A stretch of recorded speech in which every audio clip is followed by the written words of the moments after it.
और उन कमियों पर कार्य करने की आवश्यकता है, उन कमियों पर कार्य करने की आवश्यकता है। असफलता एक चुनौती है, उसे स्वीकार करनी चाहिए और स्वीकार करके उस पर मेहनत करनी चाहिए कि आखिर व्हाट आर द रीजंस, क्या रीजंस है फेल्यूर के, हमारे फेल होने के। First attempt in learning, fail का मतलब है फर्स्ट अटेम्प्ट इन लर्निंग। तो फेल्यूर होने के हमारे रीजंस क्या हैं? उन सारे कारणों को एक जगह कंपाइल करो, सारे कारण पर काम करो, समस्या लिखो एक तरफ समस्या लिखो। प्रशासन का काम नहीं होता, हम सब एक प्रशासन है। एक तरफ समस्या लिखो और दूसरी तरफ उस समस्या का समाधान लिखो कि इस समस्या को हम कितने तरीके से इसका समाधान कर सकते हैं।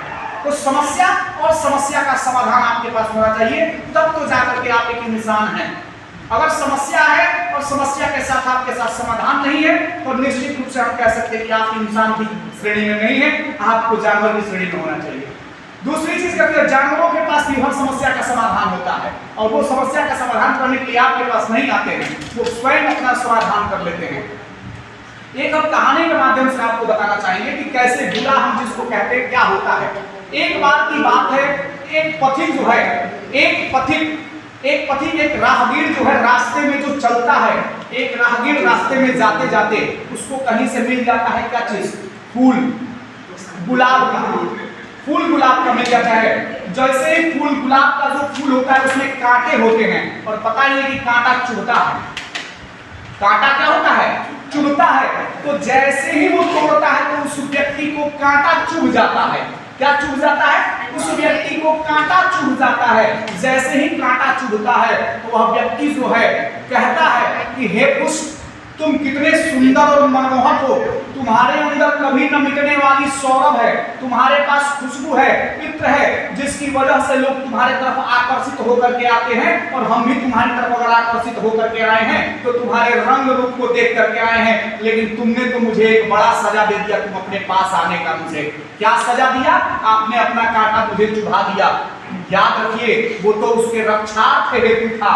कांटा अपने रक्षा में उसने कांटा को उसको चुभाया। उसने जानते हो क्या कहा?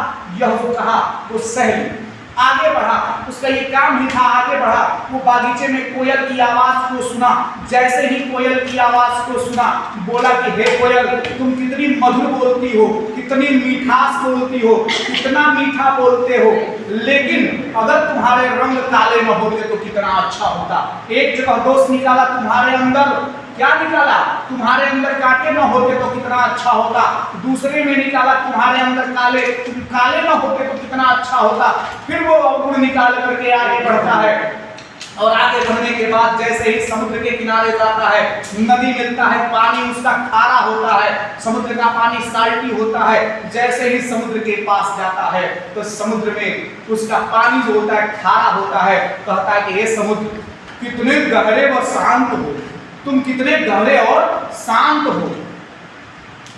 लेकिन लगा दिया वहां पे भी, बोला कि अगर तुम्हारे पानी खारे न होते तो कितना अच्छा होता, अगर पानी साल्टी न होता तो शायद पीने का पानी जो है, जो पिए योग्य पेयजल होता है, उसकी अमाउंट बढ़ जाता हमारे यहाँ।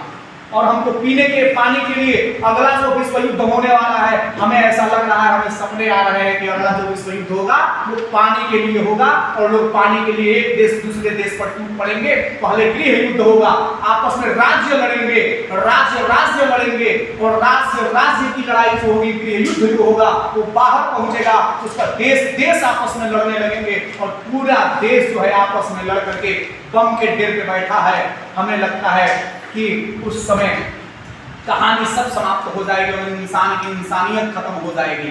तो याद रखिएगा, अब देखो ये तीनों यानी पुष्प यानी फूल, दूसरा कोयल और तीसरा कौन? तीसरा आपका समुद्र। ये तीनों मिल करके समुद्र के किनारे इसे पकड़ लेते हैं और समुद्र के किनारे पकड़ करके इसको बताते हैं, इसको ज्ञान देते हैं, इसको शिक्षा देते हैं। क्योंकि वो ज्ञानी नहीं था, वो विद्वान था। और विद्वान जो होता है सर, विद्वान के पास घमंड होता है, अहंकार होता है। विद्यावान के पास नहीं घमंड और अहंकार होता है। विद्यावान और विद्वान में अंतर है। विद्यावान जो होता है उसके पास कोई अहंकार और कोई घमंड नहीं होता है, लेकिन विद्वान के पास क्या होता है? अहंकार होता है, घमंड होता है। और यही अहंकार और घमंड की वजह से वह क्या है, वो बहुत ज्यादा अपने जीवन में उत्कर्ष के अपने